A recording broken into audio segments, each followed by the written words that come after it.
like building out networks and building out internet networks and maintaining business networks and stuff. That's all automated. You can't. I don't think you can. Do we have anyone that needs pickup? I don't think ground pickup. you might be able to do.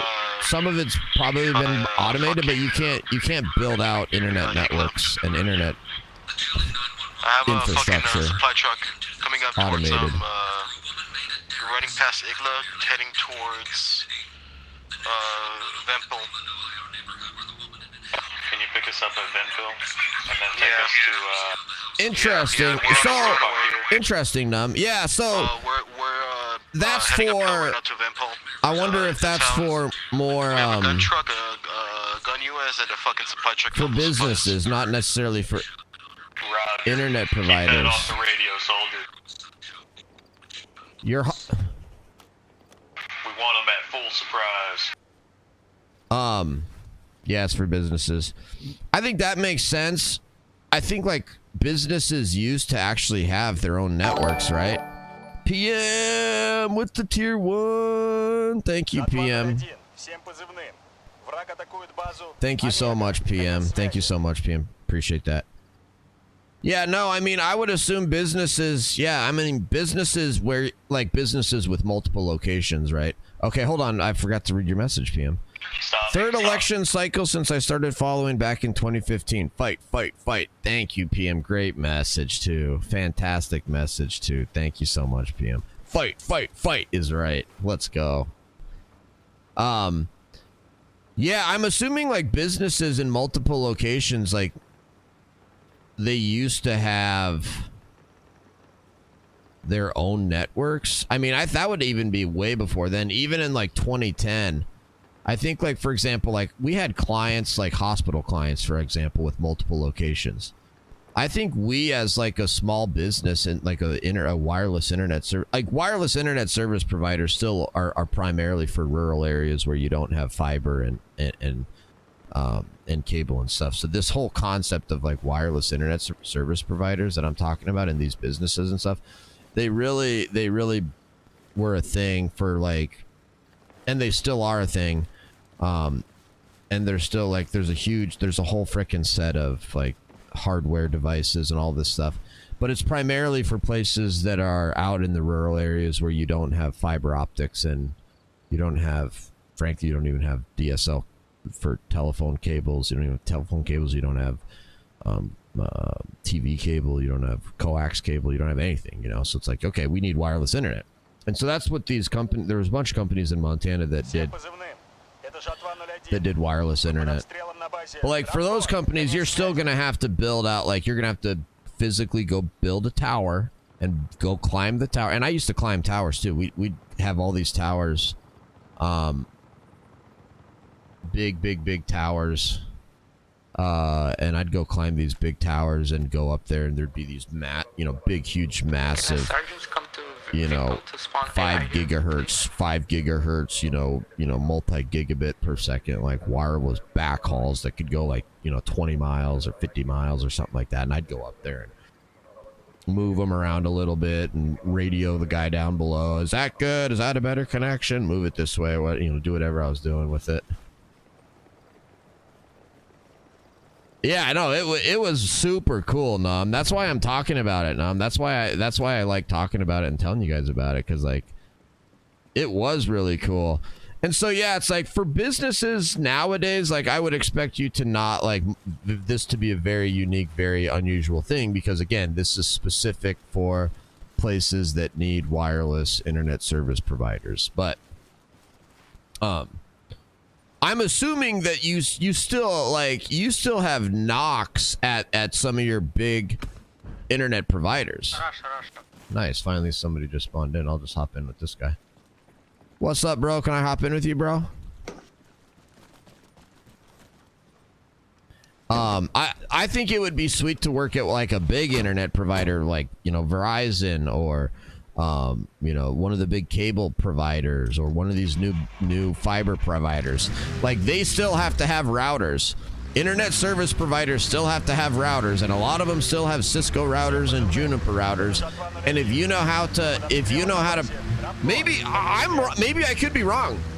like, do they still have network engineers that program routers at the big internet providers when they're building out internet infrastructure or changing internet infrastructure? They still need network engineers to program Cisco routers and Juniper routers, correct? Yes. Okay. They haven't been able to automate programming Cisco routers and Juniper routers when you're building out new internet infrastructure. Oh yeah, you still need NOCs at those places for sure. Okay. Right, right.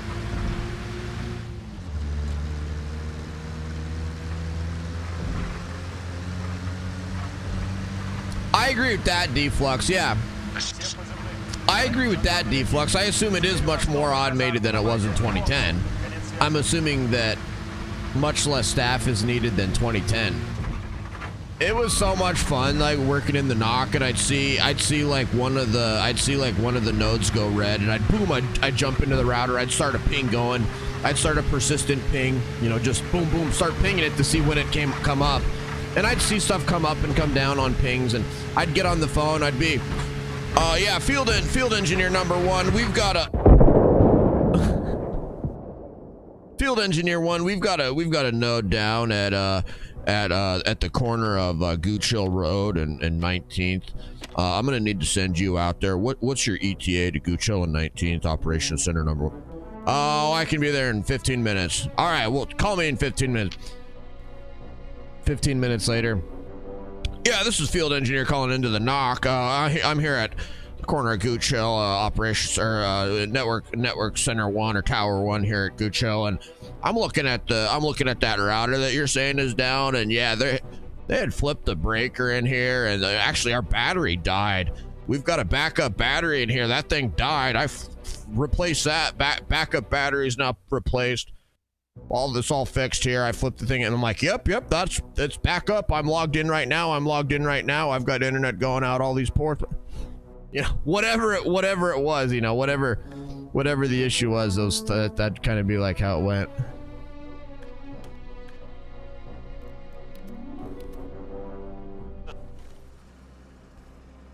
Yes, they do in the data centers too. Oh, but I bet those data centers. Oh, I can't imagine. I can't imagine what those NOCs are like at some of these massive data centers. Why didn't you stay in that field?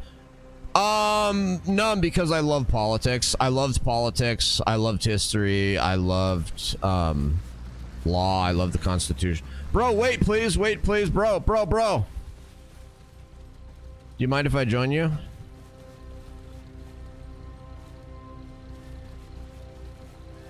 Wait, is there even a driver in there? That was really weird. No, so anyway, the reason I didn't stay in that field is because number one, I had like a 3.8 or a 3.9 GPA from undergrad. I graduated with high honors in undergrad. So I had like a 3.8, 3.9 GPA or whatever it was. And then I got like a 162 on the, and then I was like, oh shit, I got a good GPA. Maybe I can go to law school. And so I took the LSAT, just kind of cold took the LSAT. Didn't really study a lot for it, just kind of cold took it and got like a 162 or something, which is nothing amazing. It's like, you can't get into Harvard or Yale with a 162 LSAT. You need about a 172 to get into Harvard or Yale, but a 162 is still pretty good. It was, top, I don't know if it was top 25% or whatever it was. Good enough to get me into a top 100 law school like University of Miami Law School. So I had a really good GPA, got a really good LSAT.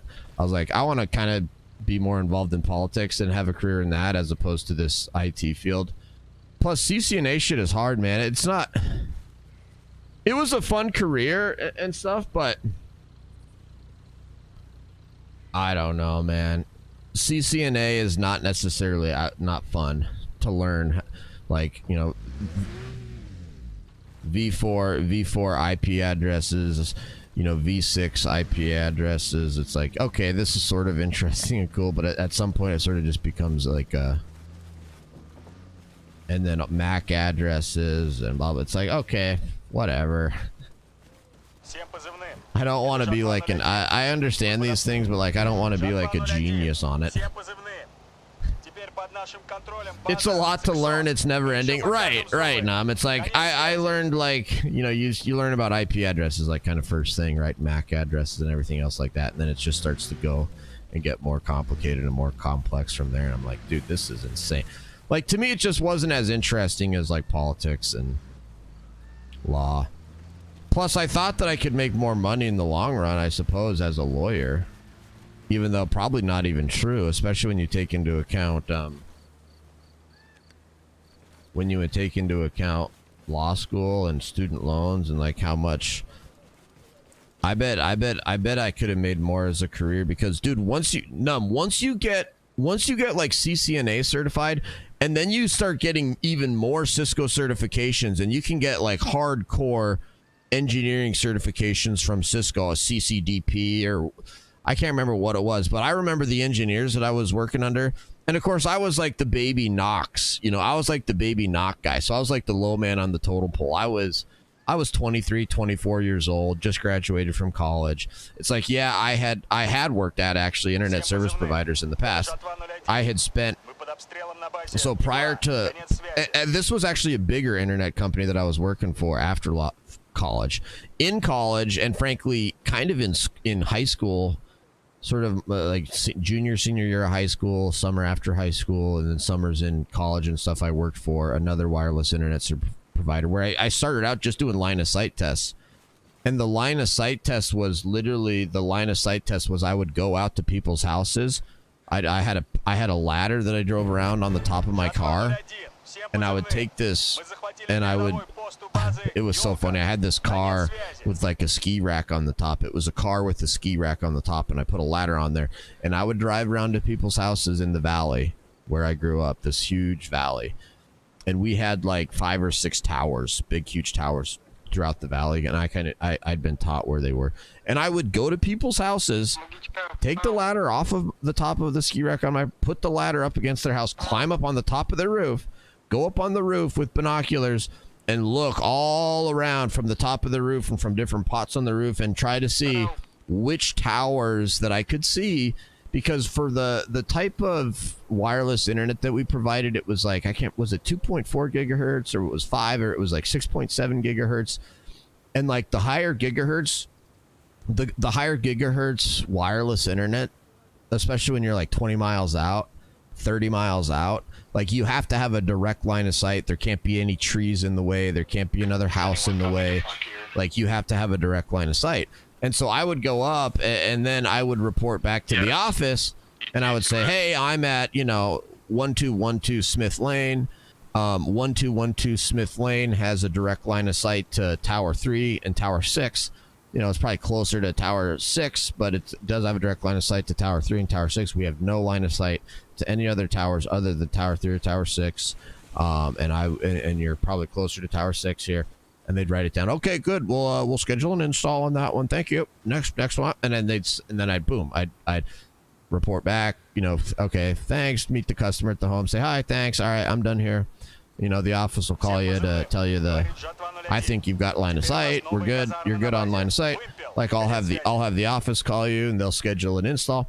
And so I did that for like a year or a summer or two, and I was working with some guys at the office and stuff. And so then I started doing help desk stuff where I'd sit at the office and answer the phone call when people would call in that had the internet. And then I started doing installs. So I actually became an internet installer for wireless internet. And I had a big huge spool of Cat 5 wire. I had the RJ45 connector maker. I could make RJ45 connectors. I would go up on people's houses that already had line of sight. And then I would drill in these like satellite dish type things into the side of people's houses. We had these big wireless devices, these big wireless satellite dish type things, and I'd screw it in. I'd point it at the tower. I'd have my laptop. I'd literally have my laptop up on their roof. Have my laptop up on the roof. Thanks for the follow, CC Bean. Welcome.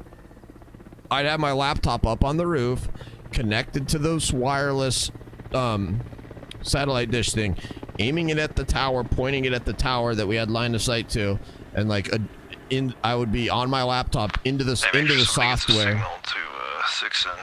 into the software for this wireless device thing, and then I would tune it, tune it in, get it tuned in, then lock it down, screw it in tight, and then I would run wire. I would run wire like RJ or Cat 5 wire. I would run wire all the way from that down into their house.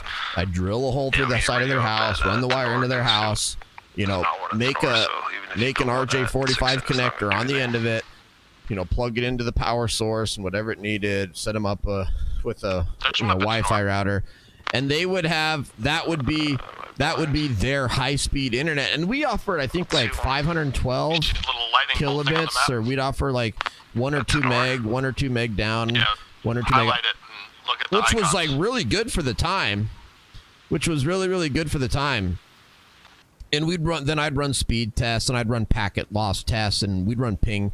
We'd set up ping, and then I would call the office and be like, hey, I just finished this install at, 1212 Smith Lane. You know, can you tell I'm connected to the tower, right? And they're like, yep, I can see you. And here, let me run a jitter test on you, and let me run a packet loss test on you, and we'd transfer files and be like, yeah, this customer's got a good connection. Good.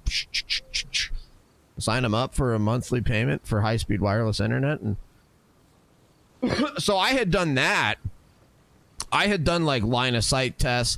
I had done help desk support, and I had done residential customer installs for high-speed wireless internet for a different wireless internet service provider during my college years. And so then when I graduated college and I took a year off before I went to law school, during that year, that's when I went and I worked for the bigger wireless internet company, where I was an actual NOC operator, and I just operated in the NOC.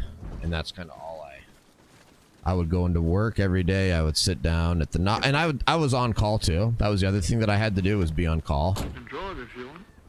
No, dude, you're good. So then, like on weekends, like certain weekends, I'd be on call, and if like the hospital, dude, I was like the on-call guy for the hospital's internet. We had, and of course, I think hospitals maybe had backup internet too at the time or something. But again, this is 2010, and so there would be some times where I would be on the weekend or something, Friday night, Saturday night, and I'd start getting phone calls and emails and all sorts of stuff, and I'd have to either run in or boot up my work computer, whatever, and then dispatch people. The field operators were on site too, and run out. They'd be climbing towers and working on routers and shit, like on the weekend, to try to get the frickin' hospital's internet back up while they were on backup internet or something. So it was wild, man. It was a lot of fun. But you can make a lot of money in that field if you become really expert as a network engineer, and you know how to build out internet infrastructure, and you know how to program routers and switches, and you know how to troubleshoot massive network infrastructure things. Like, that's not a bad way to go for a career. It's not easy though. It's not easy. I just remember, dude, these network engineers that worked there were so smart when it came to this stuff. Like, I couldn't believe how much they knew. The amount of knowledge they had was just stunning. Yo, CC Bean, what's up, CC Bean? Oh, sorry, let me read the rest of the chat. I've been just ranting here, guys. It's a lot to learn. It's never ending. That's why I got into software dev. It's more of like an art than a learning the cert thing. Yeah, I'm getting into some dev because of AI, ML. That's awesome. My army buddy climbed the Cisco cert chain and got hired by Google. No degree. He has CCNA, CCNP, CCNA security, Microsoft certs. Damn, how much is he making? I was a multi-channel LOS system operator in the army. Multi-channel LOS is line of sight? Multi-channel LOS system operator. Dude, that's freaking awesome, Num. I'd like to learn more about that. What kind of frequencies were you guys on? Do you guys know? Do you remember? Was it like 5 gigahertz or 6 gigahertz or like... Is that what Trump means when he says drill baby drill? What do you mean? Oh, damn, did you serve? I did not serve, no. I was just talking about a job I had before I went to law school. That sounds like a lot of fun. It was, Num. For a job, dude, Num, it was so much fun. Here's the thing, Num. Here's the thing, Num. It was a cool job, especially because like the alternative was like painting houses, or you know, working in the field, or working on a farm or a ranch, or pounding nails at construction, or working for stonemasons, hauling rocks for stonemasons. It's like, dude, I'd much rather be in IT, working on computers, even if I'm installing internet at people's houses, drilling holes in the side of their house, running wires and stuff like that, which is not easy physically.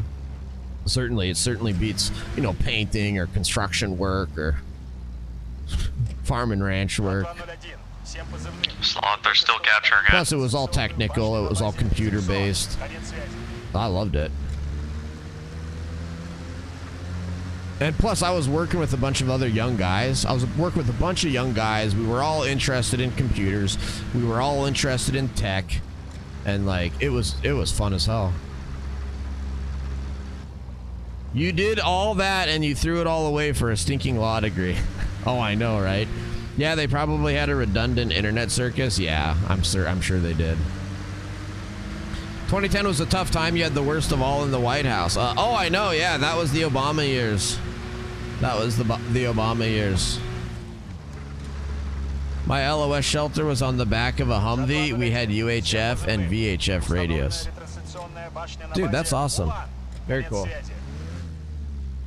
Yeah, so that's the one thing I actually know how to do, that I actually have skills with, is like sort of IT, sort of internet, sort of networking type stuff. So like if the apocalypse ever happens, like obviously my legal skills are going to be worthless, but I do have at least some networking skills. Наши товарищи сообщили о вражеской активности на базе «Игла». Конец связи.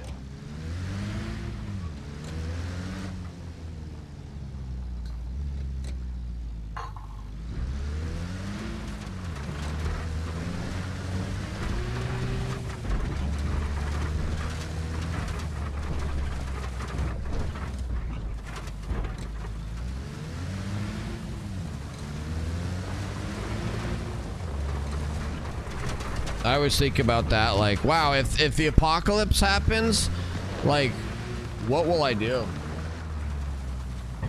It's like, man, when if something bad happens, like COVID times 10, if COVID times 10 happens, like, you're gonna wish that you're like an engineer or a carpenter or a general contractor or